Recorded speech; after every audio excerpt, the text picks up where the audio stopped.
Simi felt a lump form in her throat. She knew that this pool held more than just water. It held her story, her past, her fears, her worries, and her sadness. Suddenly, the water began to ripple, and Simi saw something else in the reflection. It was her mother, lying in bed, her face pale and weak. Simi felt tears fill her eyes. She knew she had to be strong, but seeing her mother like that made her heart ache. She reached out and touched the water, her fingers trembling. The pool began to glow, and a voice echoed through the clearing. To save what you love, you must face your deepest fear. Simi looked around, her eyes wide. What do you mean? She called out, her voice breaking. The ground beneath her began to shake, and the silver tree branches twisted and bent. From the shadows, a figure emerged. It was her mother, but her eyes were empty, and her face was twisted in pain. Simi's heart raced, and she took a step back. Mama, she whispered, her voice trembling. The figure stepped closer, its eyes locked on Simi. You left me, it said, its voice cold and hollow. Simi shook her head, tears streaming down her face. No, I came to save you, she cried. But the figure did not stop. It reached out, its hands like claws, and Simi felt fear grip her heart. Simi closed her eyes, taking a deep breath. She seems to be confused, but she made up her mind to face her fears. She had to be brave. She opened her eyes and stepped forward, her hands reaching out to the figure. I am not afraid, she said, her voice steady. I love my mother, and I will not let fear stop me. The figure paused, its eyes softening. Slowly, it began to fade, and the shaking ground grew still. The silver tree's branches straightened, and the pool of water returned to its calm state. Simi knelt by the pool once more, her heart filled with determination. She knew what she had to do. She offered sacrifice and gifts to appease the spirit of the hidden stream. The voice echoed again, softer this time. You have faced your fear. Now return, and make things right. Simi stood, her heart lighter than it had been in days. She turned and made her way back along the path, the trees parting to let her through. The forest no longer felt dark and frightening. Instead, it seemed to welcome her, as if it knew she had passed its test. When Simi reached the edge of the forest, she saw the guardian standing there, its eyes watching her closely. It nodded, a small smile on its back-covered face. You have done well, child of Atani. The forest will forgive, your mother will be well, Femi your brother will be fine, and Atani people will be saved. Simi felt tears fill her eyes, but this time they were tears of relief. Thank you, she whispered. The guardian stepped aside, and Simi hurried back to the village, her heart filled with hope. She could see the houses of Atani in the distance, and she knew that she had done what was needed to save her people, her family, and her home. As Simi entered her village, the air felt different. The crops in the fields looked green and healthy once more, and the river was flowing again.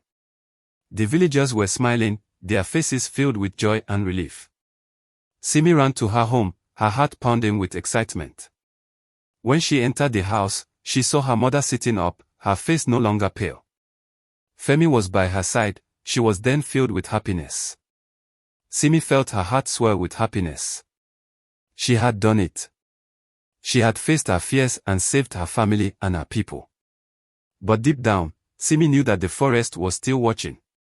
It had forgiven her, but it would always be there, a reminder of the power it held. And Simi knew she would never forget the lessons she had learned in the heart of the forest, the lessons of courage, love, and the strength that came from facing her deepest fears. Simi watched over her mother for the next few days, ensuring that she was truly getting better. Each morning, her mother seemed stronger, and Simi's heart felt lighter. The village, too, began to return to normal, the crops growing and the river flowing as it used to. Simi thought she could finally relax. But deep down, she couldn't shake the feeling that her journey was not yet over. One afternoon, as Simi was fetching water from the well, she noticed something peculiar. A small, carved wooden figure at the edge of the forest. It was unlike anything she had seen before, with markings that seemed almost alive. It was carved in the shape of a bird, much like the one that had led her to the hidden stream. Simi picked it up, her fingers brushing over the intricate patterns. For a moment, she thought she heard a faint whisper, like a voice carried on the wind. That night, Simi had a strange dream. She was in the forest, standing beside the silver tree with the red leaves. But this time, the tree was withering, its branches drooping and the leaves falling to the ground. Simi tried to speak, but her voice was gone. A deep, echoing voice filled the air. You have only begun, child of Atani, there is a debt yet unpaid. Simi woke up disturbed, her heart racing. The carved bird was on her bedside, though she didn't remember bringing it in from outside. She picked it up and examined it closely, and as she did, she felt a strange warmth spread through her hand. The markings seemed to glow faintly, and Simi knew this was a message from the forest. The next morning, she went to the village elder, a wise woman named Iniola. Iniola had always known the stories of the forest, and if anyone could help Simi understand what was happening, it was her. Simi explained everything, the hidden stream, the guardian, the challenges she faced, and the carved bird. Iniola listened, as Simi spoke. When Simi finished, Iniola took a deep breath. By going to the hidden stream, you have done the abominable. You have to appease the gods of the forest by going to the stream to make it right. What did I do wrong? Simi asked. That I can't say. You must go to the hidden stream to make things right, but I must warn the journey won't be an easy one, Iniola said. She walked home confused, her legs almost not able to carry her. She met Femi, sitting by their mother who was fast asleep. She then picked few things and left for the forest. Femi waited anxiously in the village. Days had passed since Simi left, and though he believed in his sister's strength, a deep fear settled in his heart. He sat by the fire, flipping the carved bird in his hand, a twin to the one Simi carried. Suddenly, the bird's glow paused violently, and Femi felt a strange pull. At the same moment, in the heart of the forest, Simi stared into the shimmering stream, her reflection rippling with an odd light. She dipped her hand into the water again, but something strange happened. The water didn't feel refreshing. Instead, it was heavy, as though it carried a burden she couldn't yet understand.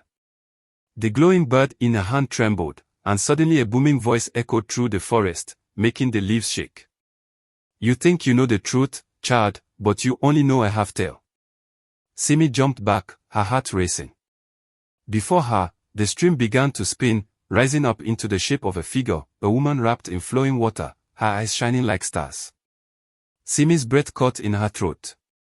It was her mother. But the mother she saw was not the gentle woman she remembered. There was an edge in her gaze, a sadness mixed with bitterness that Simi couldn't understand. You were never meant to reach the hidden stream, the spirit said, her voice carrying the weight of old secrets. Your journey was a mistake, child. And now, you have woken something dangerous. Simi's head spun. What do you mean? Your health condition sent me on this journey, I only did this to save you. Her mother's spirit shook her head slowly. No. You only followed the path the forest wanted you to follow. But it wasn't the path meant for you. A cold chill settled over Simi. The carved bird paused again in her hand, almost as if urging her to flee. But Simi clenched her fist around it, refusing to give in to fear. What are you trying to tell me, mother? She whispered, tears welling in her eyes. What's the real truth? Her mother hesitated, as if the truth were too heavy to say aloud. But at last, she spoke, and her words shattered everything Simi thought she knew. The forest magic. It is not a gift. It is a curse. And it runs through our blood. Simi staggered, her vision blurring. What do you mean? What curse? Her mother stepped closer, her watery form shimmering with sorrow. Long ago, our ancestors made a pact with the spirit of the land in search for children, but the price was high. Every child from every generation must carry the burden of the forest's will, bound to its magic forever. And they must not come to the stream for any reason, and you are part of that curse. Simi's mind reeled. She wasn't just an adventurer seeking a hidden stream. She was part of a curse, a living key to the forest magic. If you stay on this path, you won't return home as yourself, her mother warned. The forest will take over your spirit completely. You'll become part of it, like the animals, the trees. Lost forever. Simi shook her head, her heart pounding in her chest. No. I can fight it. I can break the curse. Her mother's gaze softened, but there was no hope in her voice. Many have tried, my child. None have succeeded. The ground beneath Simi's feet shifted, and the glowing stream began to rise around her legs, wrapping her in tendrils of light. She struggled, but the water held her firm. It's too late, Simi, her mother whispered.